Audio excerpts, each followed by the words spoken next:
As a musical pioneer, his groundbreaking achievements have created a path for many of our leading artists. His participation at the national level at times of crisis and conflict have been timely. His input has been noteworthy in organizing events to bring closure after the August 7th bombing, or efforts in co-founding Wakenya Pamoja to bring an end to hostilities after the 2007 post-election violence. An accomplished spiritual leader, author, broadcaster, and multiple award-winning entertainment veteran who brings over 30 years of experience to the table. Hi, I'm the Reverend Dr Pete Odera. For over 30 years, I've been involved in music, in worship, in producing and performing music. Close to 20 of those 30 years I spent it as a pastor, both leading a team of people and really just moving the nation towards a specific place. So try and think of a couple of popular worship songs that speak about justice. Just try. If you struggled, you're not alone. A recent study showed that less than 4% of our worship music speaks of justice. That is less than 1 out of every 10 songs in church. So if you do 10 songs in church, none of them would be speaking about justice. And this is really my experience. Very few times have I ever heard of the whole concept of justice, especially in our charismatic and Pentecostal churches. And I've been involved in all sorts of churches, evangelical churches, charismatic churches, and so on over time. But here's the question: why should we be interested in justice? Let me propose to you 3 reasons. Number 1, because God is interested in it. Psalm 89 verse 14 talks about righteousness and justice being the foundation of his throne. The Hebrew word in this place in Psalms 89:14 is makon. It means a habitation or fixed place. In other words, this is his outlook. This is God's outlook on how he sees things. He looks at everything through the lens of righteousness and justice. If you look at the Old Testament, the Lord dealt a lot with Israel and Judah about their injustice, especially towards the poor and the weak.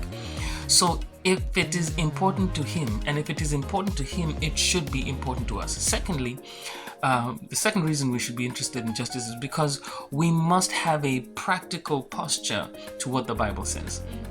James tells us to be doers, James 1:19, to be doers and not hearers only.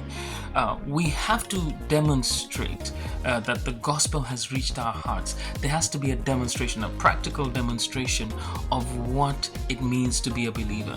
And this is the challenge for most of us. Being a believer doesn't mean just receiving blessings from God. It means posturing ourselves to be able to practice justice.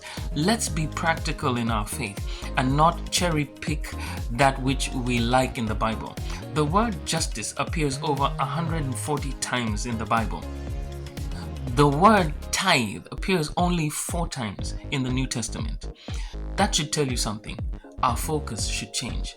Thirdly, important, because justice or injustice ultimately affects us.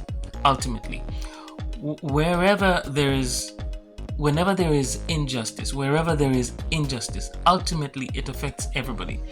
Unfair economic practice affects the ability for people to earn just wages. This often affects the quality of life and encourages crime. If you look at the bigger picture where injustice is concerned, historical injustices have led to unfair and even completely tremendously broken nations. If you look at Africa, if you look at Haiti, if you look at all over the world, unfair, unjust laws, unjust practices, and injustices such as slavery, colonialism, etc. have set nations back hundreds of years, and has caused the kind of problems that we're now seeing globally. In my song, Mr. Policeman, which I think I wrote in 2008, I talk about how we pay, the song says, Mr. Indiana man, you pay pittance to the man who's watching over your protection. So why do you complain when you let the robbers in to take the things you hold in your affection? In other words, it affects us. When we are unjust to our workers, it encourages an environment where crime or another injustice persists. So then, what does this mean? How do we do justly? How do we, like Micah was instructed by the Holy Spirit, how do we live justly? I want to say this at the beginning. Not everyone can be at the forefront of the battle, but everyone can participate. So let me proffer to you maybe 4 ways we can do this. Number 1 is by supporting justice efforts. Support justice efforts through your votes. Vote for the right things when it comes up on the ballot.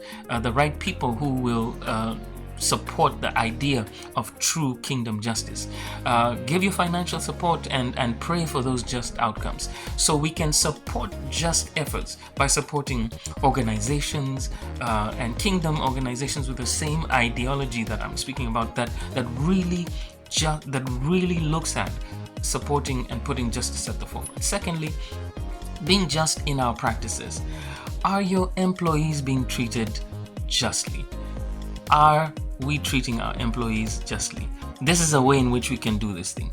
Many of us in our African houses have house helps. Are we treating and paying them a just wage? Are we treating them well and paying them a just wage?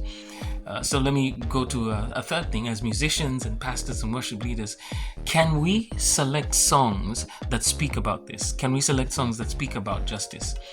Can we go further, number 4, and write songs, be deliberate about writing songs and preparing sermons and teachings that speak about justice?